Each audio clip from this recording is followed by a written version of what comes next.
20 травня. It's May 20, Ukraine Media Center Ukrinform continues its operation. My name is Ihor Petrenko, and now we will have a presentation of the report called Ukrainian Peace Plan as a basis for preserving the global world order. Joining us in our studio are Anton Kuchuhidze, co-founder of United Ukraine think tank, international political scientist, Petro Oleschuk, political expert, PhD in political sciences, Valentyn Gladkikh, political analyst, PhD in philosophical sciences, and Dmytro Levus, foreign policy expert. Good afternoon, dear gentlemen. So now there's a lot of talks about what the final peace plan will be looking like, how should we end the war, and different parties suggest different options. So Mr. Petro, first of all, I would like to ask you, there are so-called Istanbul agreements, they exist for a long time, and Vladimir Putin appeals to them, talking about the future peace plan. In your opinion, to what extent these Istanbul agreements may serve as a foundation for the peace plan developed by Ukraine, and what is the risk of its implementation? Thank you very much. First of all, I would like to know that the scarecrow of those Istanbul agreements was taken out of the cabinet when the news emerged about the preparation of the peace summit in Switzerland.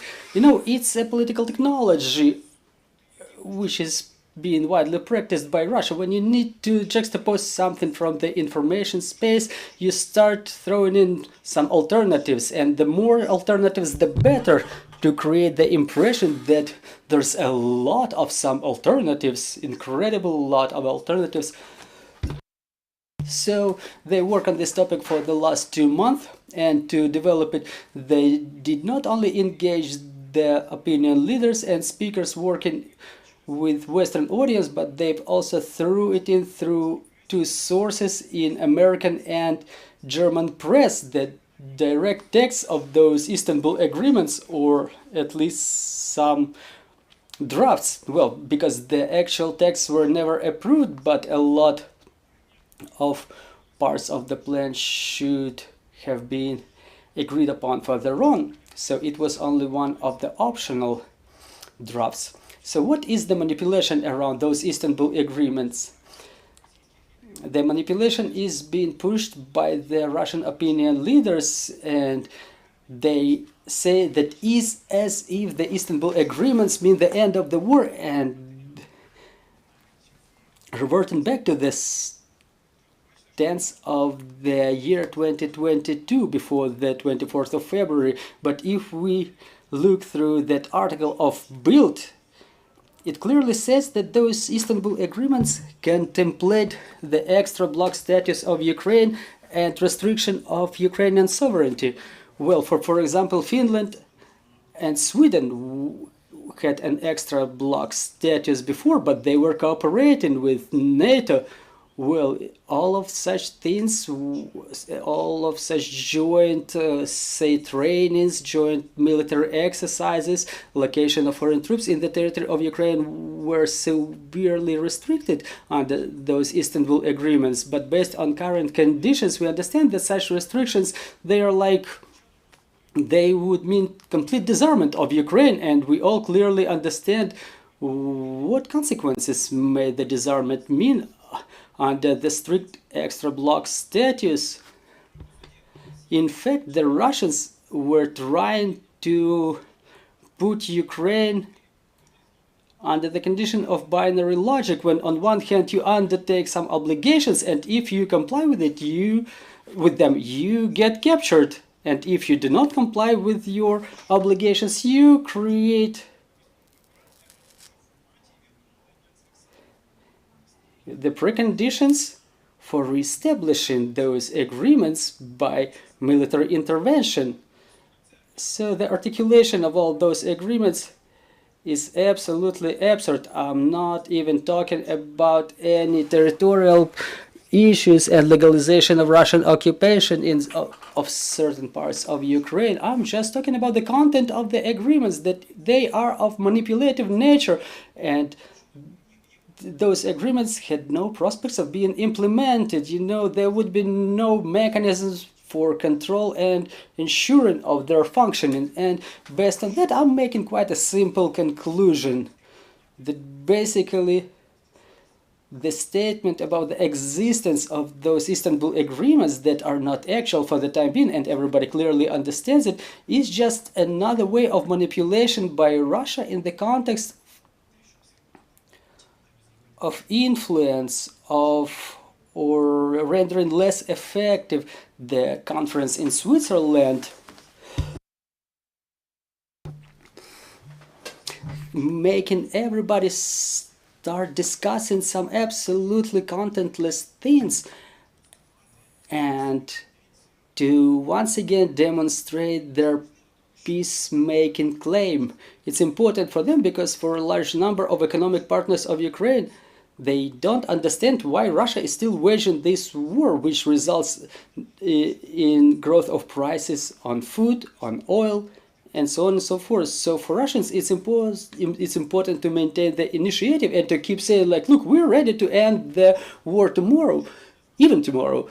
We had those Istanbul agreements, we're peacekeepers, we're peacemakers, and Ukraine doesn't want to end the war. And it's clear that to do that, they try to promote all their plans, and based on the scale of coverage, the scale of publications, number of people engaged in promoting all those agreements, we may more or less precisely observe the scale of Russian influence in the global information space. This is pretty much it about the Istanbul agreements, what I wanted to say, and the attempts to reboard them within the last couple of months. Well, thank you, Mr. Petro. Ukraine has our own formula of peace, which has been actively promoted by us. So, Mr. Volodymyr, in your opinion, what is the potential of Ukrainian peace formula? What are the weak sides and what are the risks around it? Well, we have to realize that, in fact, if we read through the Ukrainian formula of peace, in the majority of provisions, the name Ukraine or the adjective Ukrainian are not used, and President Zelensky keeps saying that it's a formula that can potentially become universal formula for settlement of any existing and potential conflicts. And those provisions contained in this formula, they are not only present for Ukraine, they are actual on a global level. For example, food security. It's not only about Ukraine, or for example, nuclear security, energy security. Is it only about Ukraine, or are we talking about some global fundamentals based on which the world order should function upon, and respect to territorial integrity and sovereignty? So nothing there is in contradiction to the United Nations statute. We understand that it's all about the international law.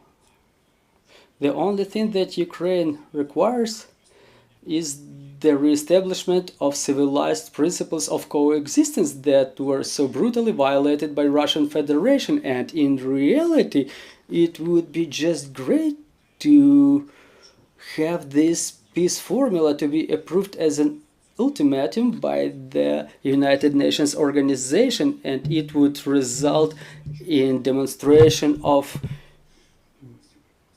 meaning of United Nations organization in the system of international relations. But we understand that it's impossible because Russia, the aggressor country, whose leader, the self-proclaimed president, and who has an arrest warrant issued in his name, is a part of Security Council of the United Nations with a veto right.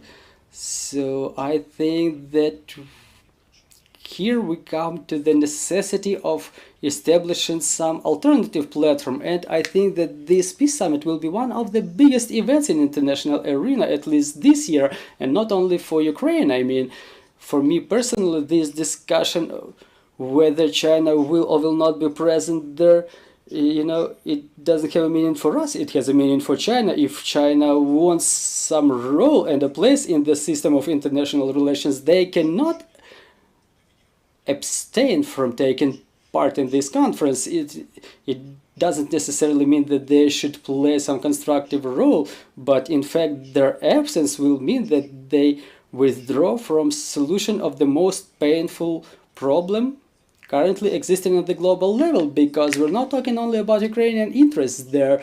So again, we have to realize that any other formulas which really do exist, first of all, we have to ask ourselves whether such formulas can be implemented, because Russians and many skeptics, they keep saying that it's problematic to implement this formula, and I can say with all possible responsibility that other formulas are equally problematic in terms of their implementation. However, the consequences of implementation of this or other formula will be diametrically opposing and different. So why should we take those titanic efforts to implement a formula that would entail some catastrophic consequences for global world order? So I think that it's better to take the same efforts, but to implement the Ukrainian formula of peace, which would be laid as a foundation for civilized coexistence all around the world. And another nuance, when we talk about Istanbul agreements, the Russians who try to promote them, they forget mentioning that they did not become agreements, they were drafts. The parties did not achieve any agreements that on some topics that were discussed, at least from what we can judge from the information that was published, like those security guarantees, whether they will have the right of veto, as Russia was saying. There were discussions about the amount of material, amount of personnel in the ranks of Ukrainian armed forces, and when Russians say that everything was agreed upon, they lie. Mr. Petro mentioned it quite correctly, that such provisions could never have been implemented. So to summarize it, it makes no sense mentioning other provisions of the Ukrainian formula of peace by Volodymyr Zelensky, because I think that everybody knows it. I just want to emphasize once again that this peace formula is not of discrimination nature towards third countries. We cannot say that Ukraine is trying to protect its interests and at the same time it would impede the security of other countries. This peace formula doesn't have anything that would be in contradiction with international law and the United Nations Statute. Everything is built upon them, quite on contrary. And on top of that, this global peace summit can become a first step potential for establishment of alternative organizations, alternative to the United Nations organization, which in this situation is unfortunately incapable of fulfilling some important functions. I cannot say that they don't do anything or cannot do anything. Well, basically UNESCO or UNICEF are parts of the United Nations. They can protect big cats, different flora, but again, other problems that arise in the world currently, they are unable to react to. So I think that today the future depends on the results of this peace summit and to what extent the civilized world will be ready to support this formula and to use it as a foundation for further settlement of conflict. And the last thing I would like to mention to clear things a little bit up, I'm hearing something from even Ukrainian experts that nothing can happen without participation of Russia, but people do not understand that the goal of this summit is to make sure that those provisions of the peace formula should be demanded to be complied with by Russia, not by Ukraine, but all of the civilized world. For me, it's not a Yalta conference, it's Tehran 43, it's the post-war settlement. It doesn't mean that after the summit in Switzerland the war ends, Putin gives up. No, it will contemplate the complicated process of implementation of those agreements. I just hope that those agreements will be achieved and Russia will receive yet another signal that their bold attempts to ruin the global world order and its foundations failed and they will not be implemented efficiently.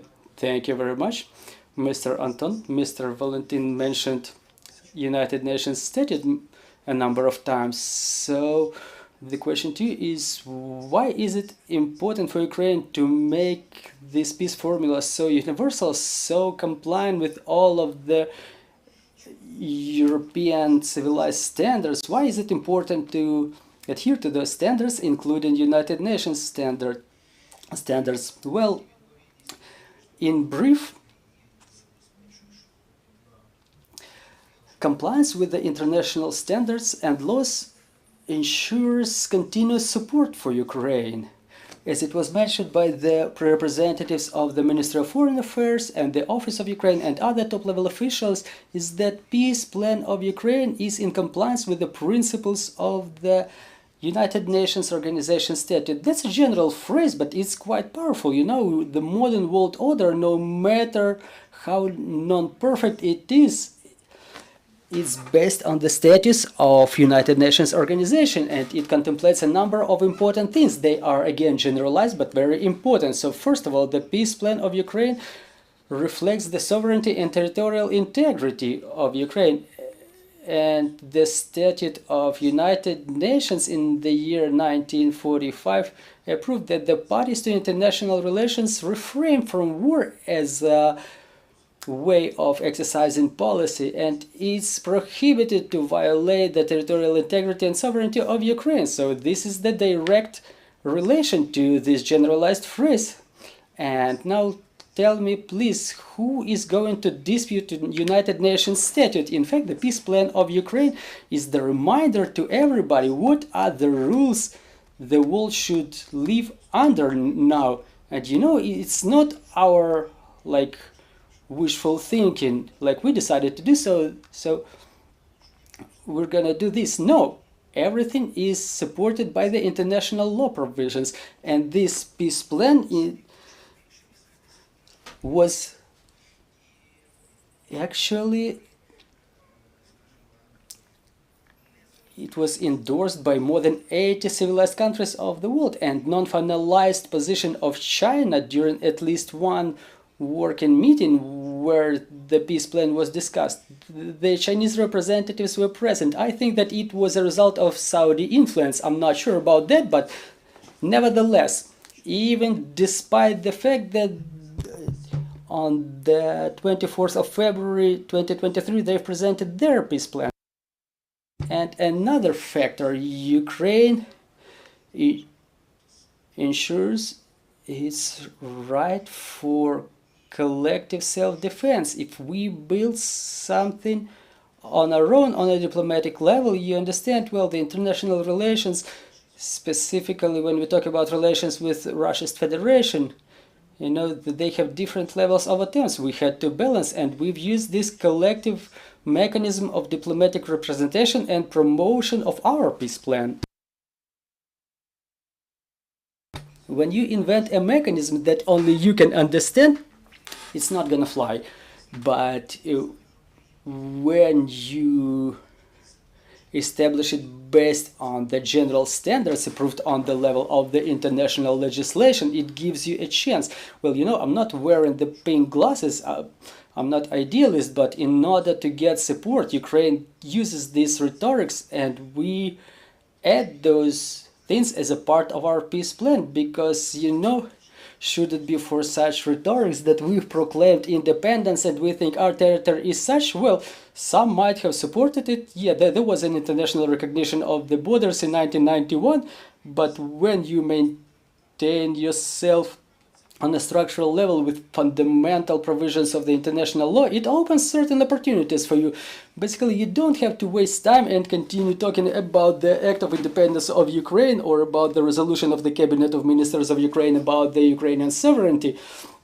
We all understand what we're talking about here. And yet another important principle that is implemented by Ukrainian peace plan is the fact that there is the provision of the UN statute that the parties in bilateral and multilateral relations, they assume diplomatic way of solution of problems as a main way of solving problems. And if you recall that period when this peace plan was born, it's important again to recall such an important thing. Mr. Petro has mentioned it correctly. Everything's going on around Istanbul agreements, but there was a small period of time when the Russians in the Western media, well, we could see it with the naked eye. They were promoting the statement that it was Ukraine who undermined the peace process, and it's Ukraine who see the armed way of solutions. So the peace plan by President Zelensky is another initiative victory in terms of diplomatic way of solution. And if you recall the final version of the presentation, it was happening during the summit of G19 in the year 22.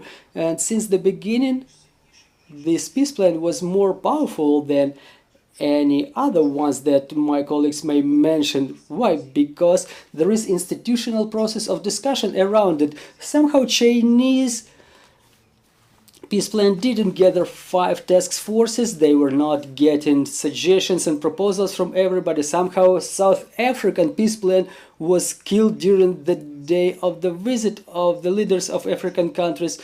You know, they've come with a peace plan, and Russians launched missiles against the cities where their visits were planned. And it was quite symbolic, like, right, they've come to Ukraine with a peace plan and there are missiles in the air. Well, they could at least not to frame their partners, they could organize silence to, you know, to masquerade it at least, but Russian chauvinism has no limits. And again, the peace plan that was tried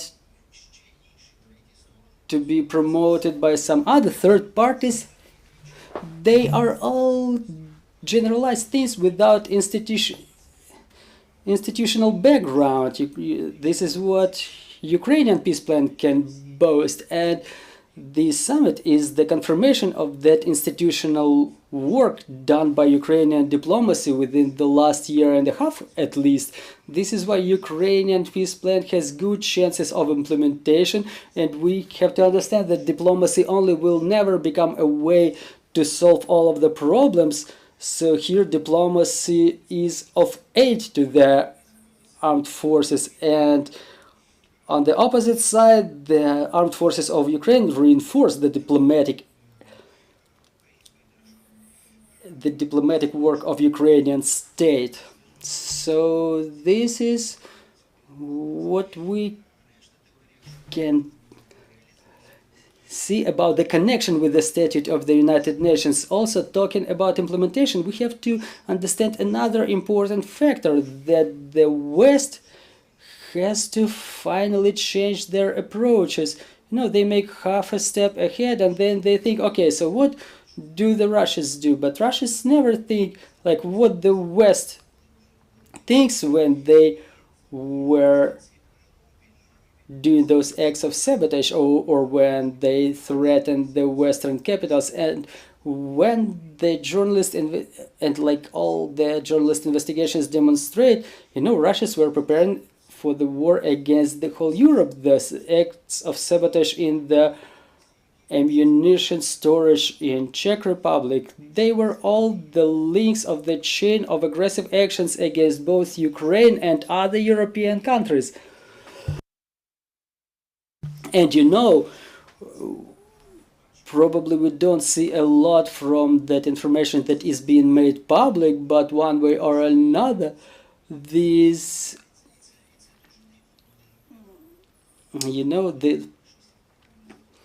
when NATO recognizes Russia as the direct threat, like Mr. Borrell, the European Union, they call Russia as a threat to the European security. Representatives of intelligence of different European countries, they talk about the necessity of militarizing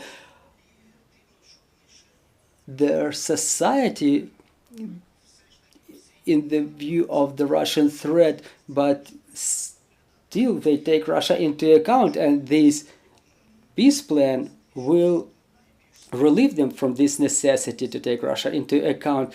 And this Ukrainian peace plan, it contains a mechanism for holding all of the perpetrators accountable for crimes against Ukraine and Ukrainian people, and it's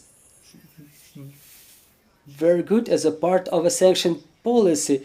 Now we promote this idea that the frozen assets should be handed over to Ukraine, and now everybody is waiting for the legal mechanism whether the income from those frozen assets will be handed over to Ukraine or the whole assets. And sometimes the European policymakers make us surprised.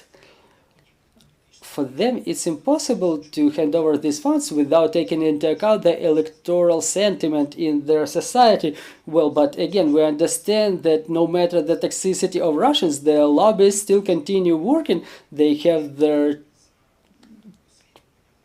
chains built, and after investigation of Politico, they've called all of the diplomatic representative offices of Russia in Europe as branches of KGB or FSB now. So it's going to be an important question to be discussed during the summit in Switzerland. There is a political will by the political leaders of EU. They've described already 4 mechanisms on how to hand over those funds to Ukraine, and Switzerland summit will just expedite the process of handing over the Russian assets for the needs of Ukraine.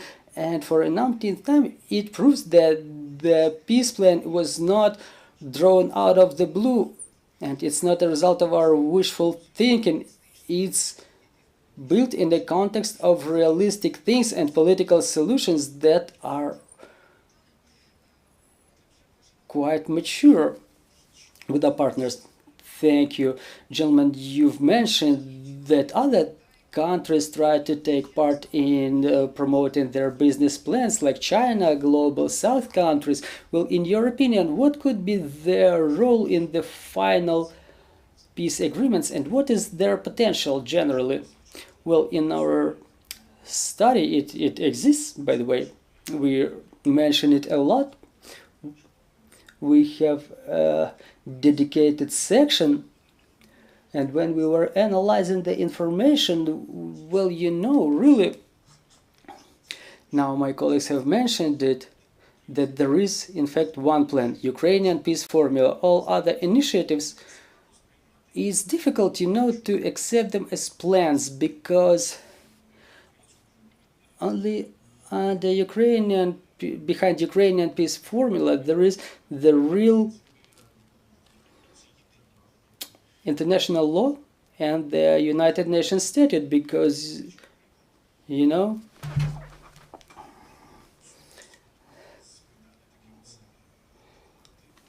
the declarative appeal to the territorial integrity and state sovereignty is contained in all of the more or less formalized plans. We're not only talking about those plans that were not formalized, we're talking about South African, Chinese plan, and other initiatives, including so-called Brazil initiative, Trump's plan, which we don't know for sure exists or not. It's like a Schrödinger cat. There is Indian assessment, and we don't know whether this plan has any relation to Trump, by the way. So yeah, there's a lot of things that are being thrown into the information space, but really the African plan and Chinese plan, well, they all start with the words of respect to the national security, but as it says in the word, you will know them by their acts. And this Chinese plan, when it was announced on the 23rd of February 2023, People's Republic of China did not accept it as plan, as a serious document. First of all, they were talking about communique. Well, this is what it was called. So they had to just work that act. It says that there was no readiness to such reaction. 1 year after the beginning of the big war, it turned out that if you're a big country, you're supposed to react in some way. And obviously it was done. But you know, there is quite an illustrative part of it. Apart from declarative nature that has nothing in common with the foundation on which Ukrainian peace plan is based, because our plan is really elaborate and the influence positions are established, that there are task forces in GD, in Denmark, Malta, at least 3 big task forces about which we can talk safely. And it's not about the end of the war in Ukraine, but about the world becoming a more just, fair and safe place. Why are we interested about it? I'm sorry, I'm digressing a little bit. Like last week I had a conversation with one of the advisors of the president on one of the Baltic countries, and they really count on certain breakthrough. They will take part on the highest level, and in my opinion that's quite illustrative too. So on top of everything, those plans, they are relatively, so to say, egoistic. And even the Chinese peace plan, the PRC, it has 3 articles that can be equalized with the African peace plan, because the African peace plan boils down to like stop the war because we don't have grain and it may result in famine on our end. So this is what it was looking like. And what's interesting, Ukraine was able to change the sentiment of African leaders. 6 leaders that were visiting Ukraine during that visit, including probably because of the attitude of Russian Federation, who resorted to launching another missile strike against Ukraine on that day. And one of the key persons on this plan is the president of South African Republic. He said, like during the summit with Russia, he said, like, we don't want any gifts from Russian Federation, we just want the Black Sea corridor to operate properly. So the Chinese peace plan, to a certain extent, looks like that African one, because there are 3 articles which are childish and egoistic in my opinion. Like, China is ready to undertake obligations on rebuilding Ukraine. Another thing is like we have to preserve the trade and production chains, like the confidence that everybody is interested in them as a workshop of the global workshop, like we're going to make things here. And another word about the Black Sea corridor, because China is yet another consumer of both Ukrainian and Russian grain. This is why that plan, it doesn't even look integral. You know, it's just a set of provisions. First, it's the ritual goal without which no one is going to talk to you in a decent society like a United Nations. Like, look, we respect the sovereignty. Then Chinese diplomacy keeps talking about the Ukrainian crisis. This is what they call it. This is exactly what I mean by you will know them by their acts. And on top of that, there are provisions in which China once again reminds them of their aspiration to become a global leader.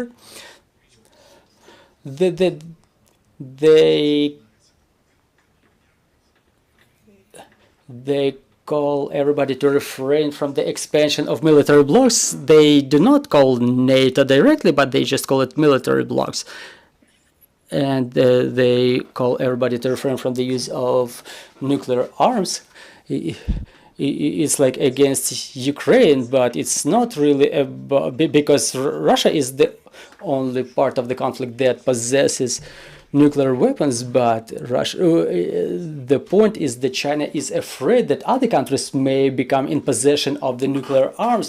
And for China, who wants to become a hegemon, it's very important. But let's not focus too much on Chinese and African peace plans. We may talk and analyze a lot of things here, even talking about the Brazil initiatives.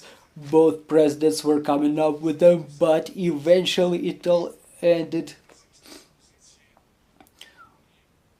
with Brazil's suggestions being very remote from real life circumstances. We live during the times in which we may see this distortion in the world, the perception of the world.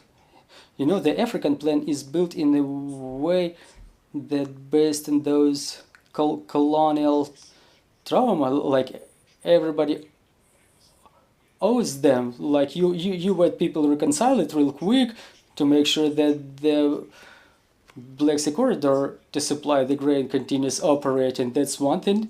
China is clearly view everything through the communistic dogma. Well, there might be a lot of disputes about their communistic nature, but they completely overlook the necessity to adhere to some specific normal things, and they try to maintain their hegemony. And Brazil, who is completely out of Western and European context, they come up with suggestions,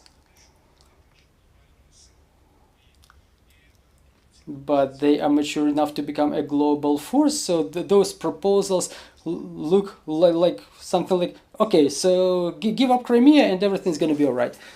So it's again quite illustrative, and all in all, the analysis of all those initiatives that we are currently observing, we can also mention that India is, you know, such a force that they, as if they exist, but they say like, you try to solve it on your own, but they do not evaluate it as a war, you know, what's going on in Ukraine. So practically all those plans are not plans at all.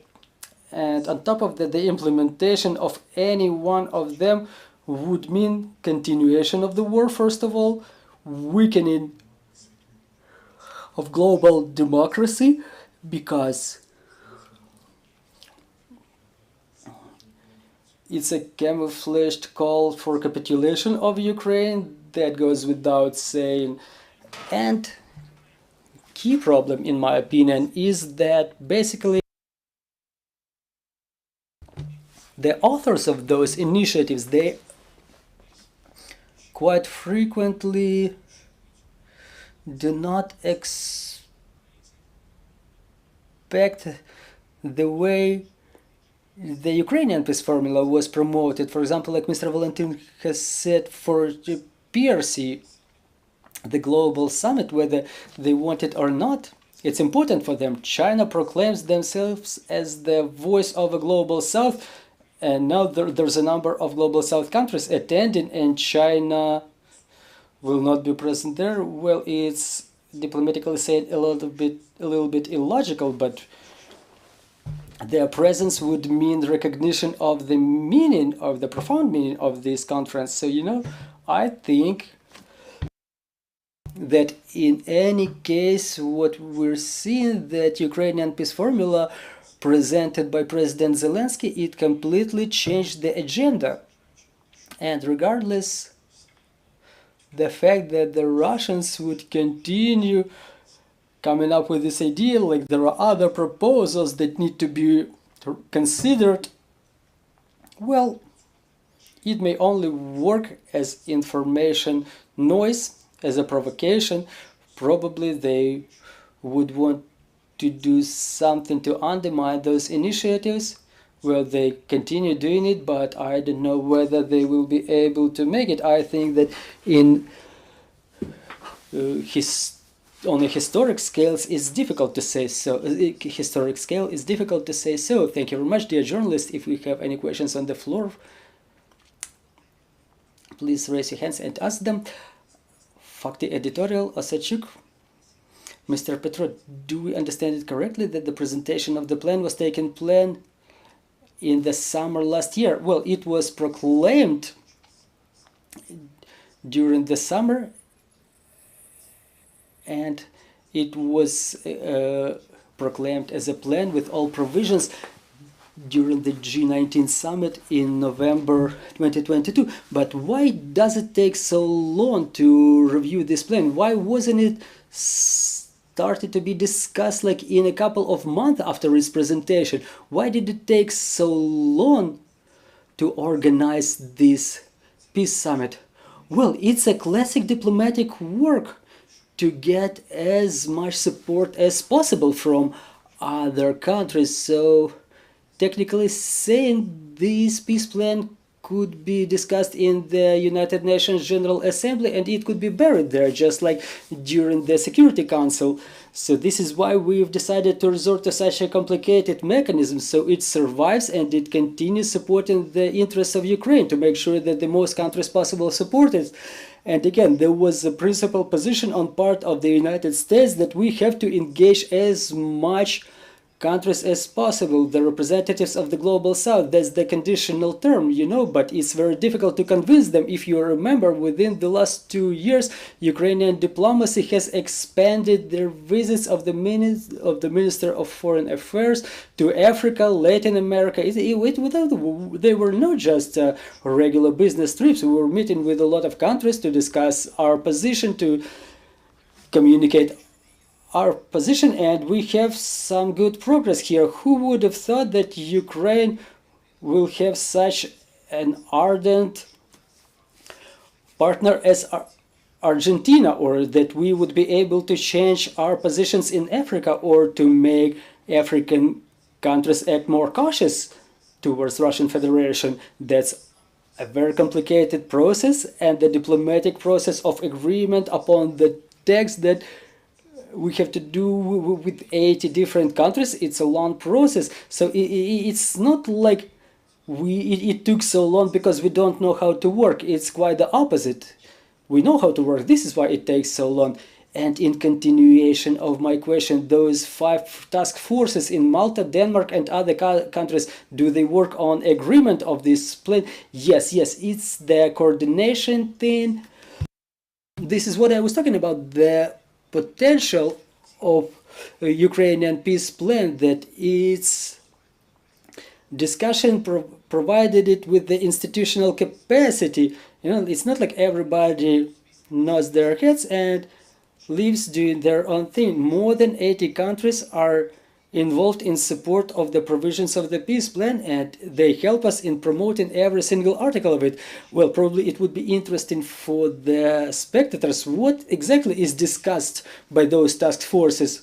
Well, talking generally, is the future world order, the rules under which the world is supposed to solve all the war and peace issues, and the final statements that the countries are ready to support. So basically, if you approve the finalized text after all of the discussions, hand over $300 billion of the frozen assets, or all of the frozen assets, in favor of Ukraine. So the jurisdictions of those countries who sign under this, they will start implementing it. So that's the new agreement.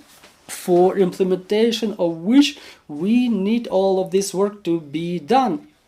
So it's theoretically saying, but what will the final text look like? Yes, thank you, Mr. Valentyn. You wanted to add something? Yeah, I would like to rephrase it a little bit in the opposite direction. So to say, you may ask it in a way, why was it decided to hold this summit without achieving agreements with all of the states? Well, it's clear, the answer is clear, because convincing those who are still not convinced means postponing the approval of the finalized document. So it's about the balance between the desirable result and the efforts which are necessary to be taken to achieve this result. So I think it was quite a correct decision. It's better to get the support of a sufficient number, but what number is sufficient? Again, like 80, 83, or 160, or 161. Well, you understand what I'm talking about. So in this context, what Zelensky has mentioned, like, stop producing more and more plans. Let's stop at something realistic. Let it be Ukrainian peace plan, because like otherwise we could say, okay, who had not yet expressed themselves on this topic? Like, every country can task their Ministry of Foreign Affairs, like, okay, draw us some plan. I think in this studio we may play and say, okay, you will be Nepal, for example, and we still don't have Nepalese peace plan, and then Ukraine has to convince Nepal about that. Well, I'm taking Nepal just arbitrarily. There's no discrimination about this statement, but we have to understand that, like, it's not about the perfectionist aspiration. Like, we need to get a tool using which we can achieve an important goal, and the goal is clear. It's a fair and just peace. Not peace, but a just and fair peace. And the foundations of fair peace are not described in the plan, but they're behind this plan. It's restoration of the sovereignty and territorial integrity of Ukraine, bringing perpetrators to accountability for crimes against humanity, the compensation of inflicted damage and losses, guarantees of security, everything that is behind that peace plan, the cornerstone, so to say, and whether this plan will be allowing us to implement all those provisions. Another question, Roman Kucharuk, Information Agency Nation. I have a couple of questions. Well, but at least please answer one of them. The first question is whether there is the political fate of Yermak will change upon the results of the summit. Then will the absence of agreement on protection of a beetroot influence the absence of China? And can you offer something as for the Ukrainian authorities so they get out of this trap of legitimacy? Well, not all of the questions are relevant to the topic of this press conference, well, specifically about the beetroot. Well, I think not everybody can analyze the conclusions of the summit. We don't even know the list of all of the participants. I think that closer to the beginning of the summit we may be surprised by some of the participants. You know, now that there is certain degree of suspense. There is like a Mexican standoff when everybody is trying to keep the looking other party in the eye, so it's a little bit premature to discuss the conclusions of the summit, because again, probably the adherents of the beetroot may come up with some surprises to the global diplomacy here. I think that this is how can I comment this situation. Thank you very much. Do we have any more questions to our guests?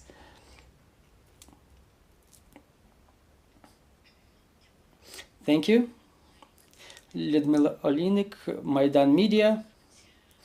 I'm curious, as a result of today's discussion, today's presentation of the peace plan, the partners of Media Maidan are curious about the following. Does this plan take into account the will and the fate of Ukrainian people? Because really the country, Ukraine is a country with 1,000 years of history, and other countries keep close track of the rule of law in Ukraine. So is it taken into account? Again, that's the first part of my question. And another, are you aware, and does your study take into account that Ukrainian people was excluded from economic activity of the state of Ukraine, and Maidan Media has such a suspicion? You know, did you study this issue? Are you aware about any discussions in the Ukrainian academia based on which we could come to a conclusion and to start preparing seriously to such planetary scale events in Ukraine and in other parts of the world?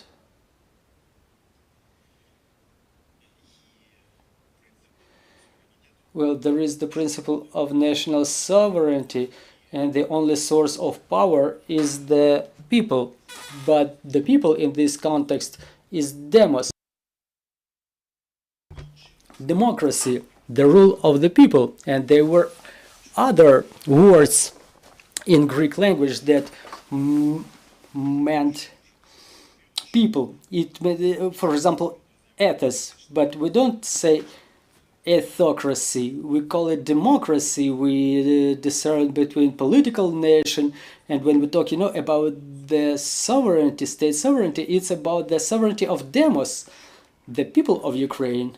But we have to understand that this right, the existence of the people's sovereignty, is implemented through the right of the people to establish representative bodies, and through this representation the government, the agencies, the authorities are being built on behalf of the people, and they are accountable in front of the people, and people may change those institutions under the way contemplated by the law, and even under the way not contemplated by the law. So when we say whether these provisions ensure something for the people of Ukraine, yes, of course it is, because we talk about the state sovereignty. State sovereignty is the capability of the state to identify its internal and foreign policy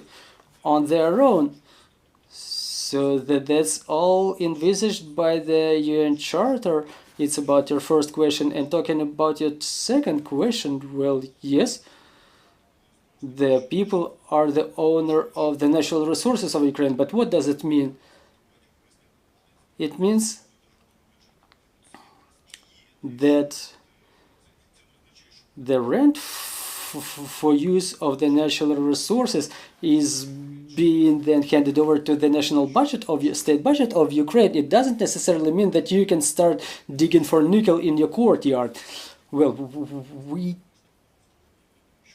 can recall this story that was forgotten during the war, when Zelensky was proposing to establish this foundation for future generations.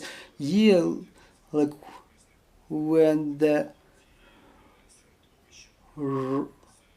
rent that was paid for use of the natural resources could be handed over to that fund, but it's like putting it out of the state budget to a dedicated fund.